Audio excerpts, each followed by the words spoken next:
ആർത്തവ ക്രമക്കേടുകൾ ഇന്ന് സർവ്വസാധാരണമാണ്. അത് പല സ്ത്രീകളിലും ഉണ്ടാക്കുന്ന ബുദ്ധിമുട്ട് ചെറുതല്ല.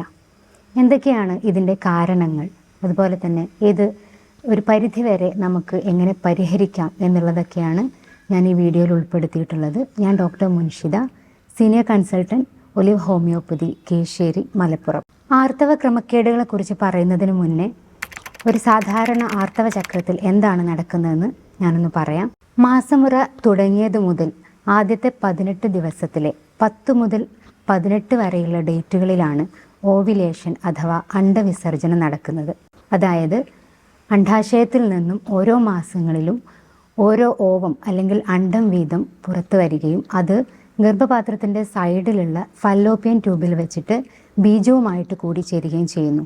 ഇതിനെയാണ് ബീജസങ്കലനം അല്ലെങ്കിൽ ഫെർട്ടിലൈസേഷൻ എന്ന് പറയുന്നത്. ഇത് ഒരു നമ്മുടെ സ്ത്രീകളിലുണ്ടാവുന്ന ഹോർമോണുകളായ ഈസ്ട്രജൻ, പ്രൊജസ്ട്രോൺ എന്നുള്ളവയുടെ മേൽനോട്ടത്തിലാണ് നടക്കുന്നത്.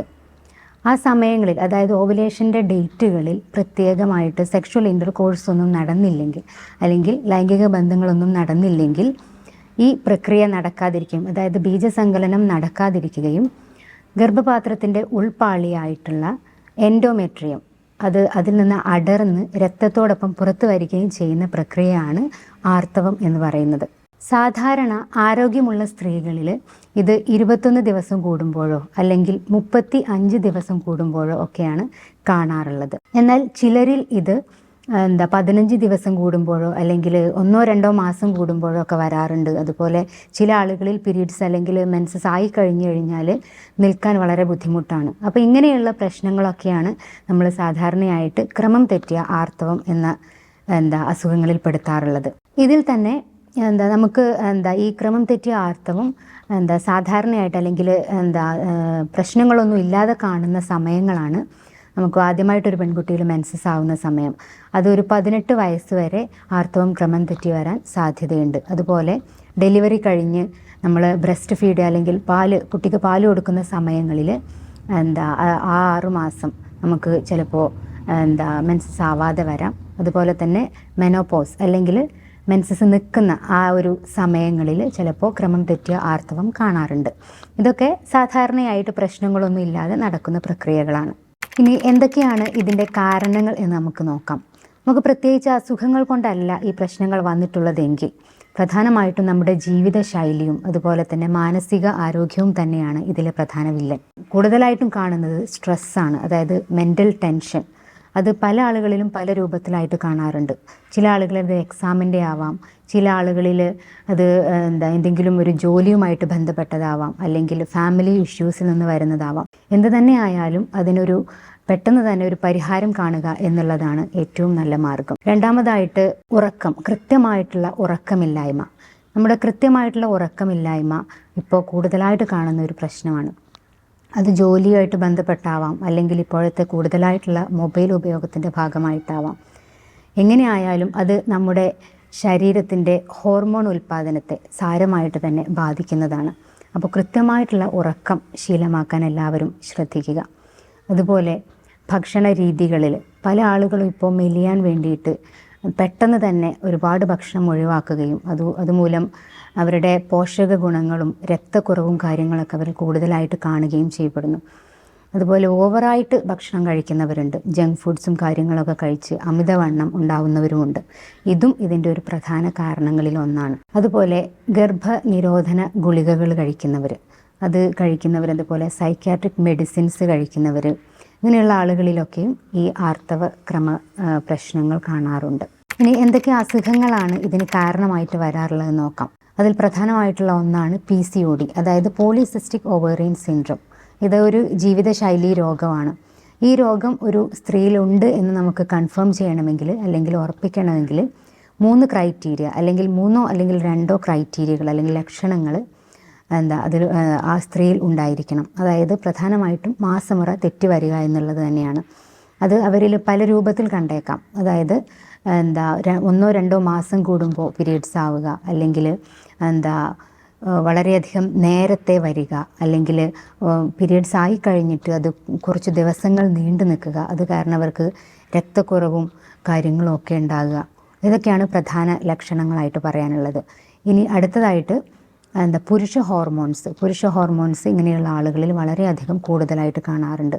അതിൻ്റെ കാരണം എന്താണെന്ന് വെച്ചാൽ ഈ നമ്മുടെ ശരീരത്തിലെ ഷുഗറിൻ്റെ അളവ് നിയന്ത്രിക്കുന്ന ഇൻസുലിൻ എന്ന ഹോർമോണിൻ്റെ പ്രവർത്തനം ശരിയായ രീതിയിലല്ലാതിരിക്കുകയും അത് കാരണം അവരുടെ ശരീരത്തിൽ ഷുഗർ കൂടുകയും ഷുഗറിൽ നിന്ന് കൂടുതലായിട്ട് കൊഴുപ്പ് ഉൽപ്പാദിപ്പിക്കപ്പെടുകയും ചെയ്യുന്നു. ഈ കൊഴുപ്പിൽ നിന്നാണ് പുരുഷ ഹോർമോൺസ് കൂടുതലായിട്ടും ഉണ്ടാവുന്നത്. അതിൻ്റെ ഭാഗമായി അവരുടെ മുഖങ്ങളിൽ അമിതമായ രോമ വളർച്ച, അതുപോലെ മുഖക്കുരു, അവർക്ക് കൂടുതലായി മുടി കൊഴിച്ചിലുണ്ടാവുക, കൊഴുപ്പ് കൂടുതലുള്ളത് കൊണ്ട് തന്നെ അമിതമായ വണ്ണം തുടങ്ങിയ ലക്ഷണങ്ങളൊക്കെ കാണാറുണ്ട്. അപ്പോൾ ഇത് PCOD ഒരു ജീവിതശൈലി രോഗമായതുകൊണ്ട് തന്നെ നമുക്ക് നമ്മുടെ ജീവിതശൈലിയിൽ കുറച്ച് മാറ്റങ്ങൾ വരുത്തുകയും കൃത്യമായിട്ടുള്ള ഒരു എക്സസൈസും നമ്മൾ ശീലിക്കുകയാണെങ്കിൽ ഒരു പരിധി വരെ നമുക്ക് ഈ രോഗത്തിൽ നിന്ന് മുക്തി നേടാം.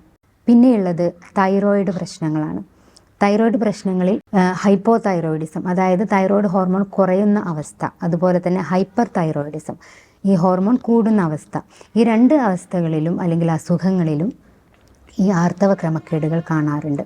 അതിൽ TSH hormone, thyroid stimulating hormone എന്ന ഈ ഹോർമോൺ നമ്മൾ ടെസ്റ്റ് ചെയ്ത് ഇതിൽ ഏത് അസുഖമാണ് നമുക്കുള്ളത് എന്ന് കണ്ടുപിടിച്ച് അതിന് കൃത്യമായിട്ടുള്ള ചികിത്സ തേടാൻ ശ്രമിക്കുക. പിന്നെയുള്ളത് ഫൈബ്രോയിഡ്, അതായത് ഗർഭാശയ മുഴകൾ. അത് കൂടുതലായിട്ടും സ്ത്രീകളിൽ കാണപ്പെടുന്നത് നല്ല ബ്ലീഡിങ്ങോട് കൂടിയോ അല്ലെങ്കിൽ വേദനയോട് കൂടിയുള്ള ബ്ലീഡിംഗ് ആയിട്ടോ അങ്ങനെയൊക്കെ ആയിട്ടാണ് കാണാറുള്ളത്. അത് പലപ്പോഴും നമുക്കൊരു സ്കാനിങ്ങിലൂടെ നമുക്ക് കണ്ടുപിടിച്ച് അതിന് കൃത്യമായിട്ടുള്ള ചികിത്സ തേടാൻ ശ്രമിക്കുക. പിന്നെ ഉള്ളത് എൻഡോമെട്രിയോസിസ്, അതായത് നമ്മുടെ ഗർഭപാത്രത്തിലെ ഉള്ളിലെ പാടയായ എൻഡോമെട്രിയം, അതിൻ്റെ കോശങ്ങൾ, സമാനമായിട്ടുള്ള കോശങ്ങൾ ഗർഭപാത്രത്തിൻ്റെ പുറത്തുള്ള കുറച്ച് അവയവങ്ങളിൽ, അതായത് ഓവറി, അണ്ഡാശയത്തിൽ, അല്ലെങ്കിൽ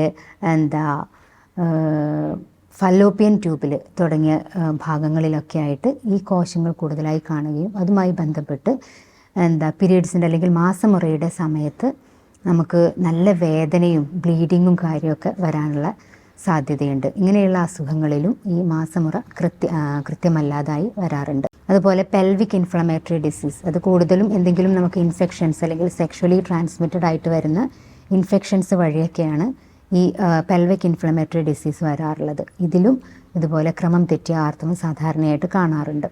ഇനി എന്തൊക്കെയാണ് നമുക്ക് വീട്ടിൽ തന്നെ ചെയ്യാൻ പറ്റുന്ന ഹോം റെമഡീസ്? ഹോം റെമഡീസ് നമ്മൾ കഴിക്കുന്നതിൻ്റെ കൂടെ തന്നെ എപ്പോഴും നമ്മുടെ ജീവിതശൈലിയിൽ മാറ്റങ്ങൾ വരുത്താനും ശ്രദ്ധിക്കുക. കറുവപ്പട്ട, അതുപോലെ തന്നെ നല്ല ജീരകം, ഇഞ്ചി എന്നിവ ചതച്ച് ഒരു ഗ്ലാസ് വെള്ളത്തിൽ തിളപ്പിച്ച് അതൊരു പകുതിയാകുന്നവരെ തിളപ്പിക്കുക. എന്നിട്ട് ആ വെള്ളം കുടിക്കുന്നത് വളരെ നല്ല ഒരു ഹോം റെമഡിയാണ്. ഇത് നമ്മൾ 2-3 ദിവസങ്ങളിൽ വേണം ചെയ്യാൻ. അത് തന്നെ പീരീഡ്സ് അല്ലാത്ത ഡേറ്റുകളിൽ ചെയ്യാൻ ശ്രമിക്കുക. അതുപോലെ മഞ്ഞൾ പാലിൽ കലക്കിയിട്ട് അത് കുടിക്കുന്നത് ഇതുപോലെ തന്നെ 2-3 ദിവസം ചെയ്യുക. അല്ലെങ്കിൽ പാലല്ലെങ്കിൽ ചൂടുവെള്ളത്തിലായാലും മതി. അപ്പോൾ ഇതും നല്ല ഒരു ഹോം റെമഡിയാണ്. അതുപോലെ പച്ച പപ്പായ നമ്മൾ എങ്ങനെയെങ്കിലും നമുക്ക് കഴിക്കാൻ പറ്റുവാണെങ്കിൽ അത് സാലഡായിട്ടോ അല്ലെങ്കിൽ ഏതെങ്കിലും ഒരു രൂപത്തിൽ കഴിക്കാൻ പറ്റുകയാണെങ്കിൽ അതും ഒരു നല്ല മാർഗ്ഗമാണ് ആർത്തവം ക്രമമാക്കാൻ വേണ്ടിയിട്ട്. അതുപോലെ നമ്മുടെ ഡയറ്റിൽ എപ്പോഴും ഇലവർഗ്ഗങ്ങൾ, കൂടുതൽ ഇരുമ്പടങ്ങിയ ഇലവർഗ്ഗങ്ങൾ, പച്ചക്കറികൾ, ഉണങ്ങിയ പഴങ്ങൾ, മത്സ്യം, മുട്ട, എള്ള്, ഡേറ്റ്സ് അഥവാ ഈത്തപ്പഴം, തൈര്, ബദാം തുടങ്ങിയ ഭക്ഷണങ്ങളൊക്കെ ഉൾപ്പെടുത്താൻ ശ്രമിക്കുക. ഇത് ഒരുപാട് പോഷക ഗുണങ്ങൾ അടങ്ങിയതാണ്. അതുകൊണ്ട് തന്നെ നമുക്കുണ്ടാകുന്ന വൈറ്റമിൻസിൻ്റെ കുറവ്, രക്തക്കുറവ് ഒക്കെ അതിലൂടെ നികത്തപ്പെടും. അതുപോലെ എക്സസൈസ്, കൃത്യമായിട്ടുള്ള നമുക്ക് മനസ്സിന് ഇണങ്ങിയ ഒരു എക്സസൈസ് ശീലമാക്കുക. അതെന്ത് തന്നെ ആയിക്കോട്ടെ, സൈക്ലിംഗ് ആവാം, അല്ലെങ്കിൽ സ്കിപ്പിംഗ് അല്ലെങ്കിൽ വള്ളിച്ചാട്ടം ആവാം, അല്ലെങ്കിൽ സ്വിമ്മിങ് അറിയുന്നവർക്ക് അതാവാം, അല്ലെങ്കിൽ ഒരു 20 മിനിറ്റ് നടത്തം ആവാം, എന്തും ആവാം. അത് നമ്മൾ കൃത്യമായിട്ട് ശീലിക്കുക. അത് നമ്മൾ ഇടയ്ക്ക് വെച്ച് നിർത്താതെ കൃത്യമായി നമ്മുടെ ജീവിതത്തിൽ കൊണ്ടുപോകാൻ ശ്രമിക്കുക. ഇങ്ങനെയൊക്കെ നമ്മൾ ശ്രദ്ധിക്കുകയാണെങ്കിൽ ഒരു പരിധിവരെ അസുഖങ്ങൾ കൊണ്ടല്ലാത്ത ഈ ആർത്തവ ക്രമക്കേടുകൾ നമുക്ക് മാറ്റിയെടുക്കാവുന്നതാണ്. ഹോമിയോപ്പതിയിൽ ആർത്തവക്രമ തകരാറുകൾക്ക് ഒരുപാട് ചികിത്സകൾ അവൈലബിൾ ആണ്. അപ്പോൾ നിങ്ങൾക്ക് ഇനി എന്തെങ്കിലും സംശയങ്ങളുണ്ടെങ്കിൽ അത് എന്ത് തന്നെ ആരോഗ്യപരമായിട്ടുള്ള എന്ത് സംശയമുണ്ടെങ്കിലും താഴെ കാണുന്ന കോൺടാക്റ്റ് നമ്പറിൽ കോൺടാക്റ്റ് ചെയ്യുക. അല്ലെങ്കിൽ കമൻറ്റ് ബോക്സിൽ കമൻ്റ് ഇടുക. ഇത്രയൊക്കെ ഉള്ളൂ ഇന്നത്തെ വീഡിയോ. Thanks for watching.